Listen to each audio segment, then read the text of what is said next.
Welcome to the Red Dice Diaries, and this is the first video featuring our new opening title sequence. But more importantly, the channel recently got to 1,000 subscribers. We're actually a little bit past that now, which is quite mad when you think about it. 1,000 people choosing to regularly tune in to a YouTube channel. Now, when I decided to take the plunge and make the Red Dice Diaries YouTube channel, encouraged by a lot of people in the RPG brigade, some of whom are even still with us, I never imagined that it would really take off. Now, I was dead nervous when I did my first video. I kept repeating myself, stumbling over my words. I was obviously reading from some sort of script, but making a YouTube video is a bit like GMing a role-playing game. It doesn't matter if you make mistakes, as long as you pick yourself up afterwards, dust yourself down, and you learn from it.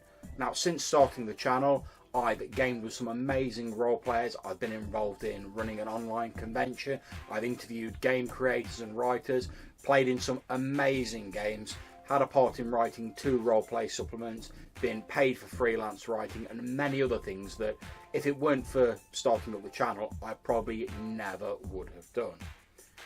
Now, because I didn't just want this video to be me gushing into the camera, I threw open this idea of the thank you video to the brigade to see what they'd like to see in it, and a few people sent me responses.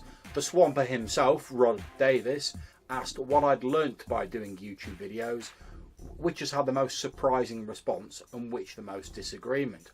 Well, I think the main thing that I've learned from making this video is that a little confidence and faith in yourself can go a long way. When I mopped my brow and read some of the comments on my first video, I realised that, well, maybe I wasn't that terrible at making them after all. And this gave me the confidence to make more videos, and that grew and grew until I got to the point where I now feel quite comfortable and confident chatting to a camera. This is something that has had a knock-on effect in the rest of my life. I'm now far more comfortable and confident talking to people that I don't know.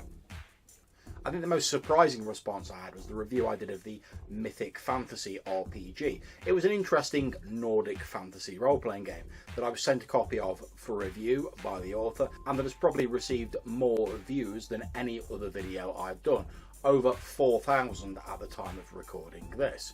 In terms of disagreements, I'd say that I've been fairly lucky, to be perfectly honest. I've not really had many disagreements, and those that I have had have usually been a result of a simple misunderstanding that's easily resolved by stepping back and taking a couple of deep breaths. One of my favourite comedians, Reginald D. Hunter, does a sketch where he talks about conversing with his family and trying to resist the urge to be sarcastic. And he's adopted the tactic of saying the third thing that comes into his head rather than the first, which gives you a little bit of time to calm down, a little bit more time to formulate your thoughts. And I think a lot of internet arguments could benefit an awful lot from that philosophy. Now, Michael Lachombe, and apologies if I've not pronounced that correctly, Michael, asked how I thought the community had changed since I started the channel, what I really liked and what I felt might need change, and I presume the latter 2 parts were also related to the RPG community. Well, there's certainly a lot more outlets now for members of the community to get in touch with each other. We've got the RPG Brigade Facebook group, the Brigade After Dark group, the One Shot group, Role Players Anonymous, and many others.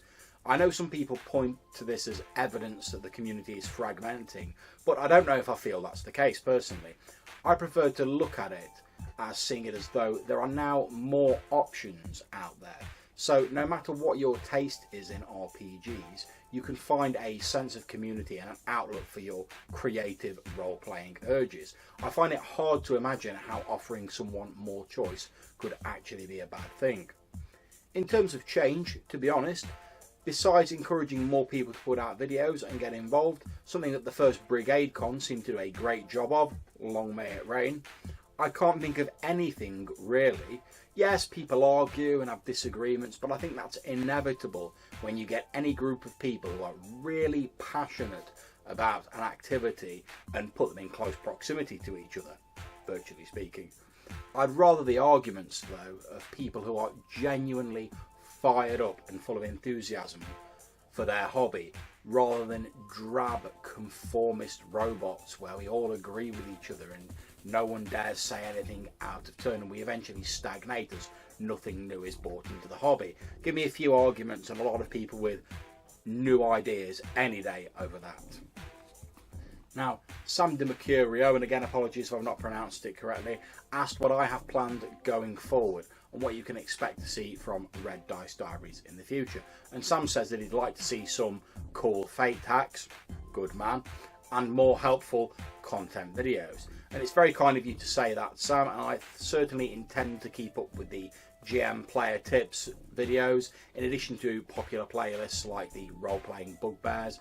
I'm also planning on expanding out in the written blog a little bit more, trying to bring the videos, the podcast and the written material into closer synchronicity. I certainly think there's a place for all of them. For example, smaller tips that don't need an entire video can be written up in a blog entry, or in places where it's not possible for me to take a camera rig, the audio podcasts can pick that up. As for cool fate hacks, well, I certainly intend to produce more fate material, since, as everyone knows, I love the fate, and generally there'll be some more rule stuff coming from me in the written blog. Also, having done some writing which is available in commercial form, I'm hoping to expand more in that direction in the future. Although I don't have an exact date, it'll probably be late 2015, early 2016. I am intending to release some PDFs, either fate hacks or playing guides to fate, on a pay what you want basis through the website, as a way of dipping my toe in the water and just testing whether it's going to be commercially viable for me to keep doing it. If it is, great, and I'll press on with that. If it's not, then that sort of material will still be made available in the written blog. You might be wondering what those pictures are that have been scrolling up the screen throughout this video. Well, those are the YouTube icons of everyone who is subscribed to my channel as of the time of recording. If you're on that list, or if you've been on that list in the past and aren't now for whatever reason, thank you all very much for your support. I can't wait to get stuck into producing material for 2015, 2016, and I hope you'll be there with us. So, until I see you in the next video, take care and happy gaming wherever you are in the world.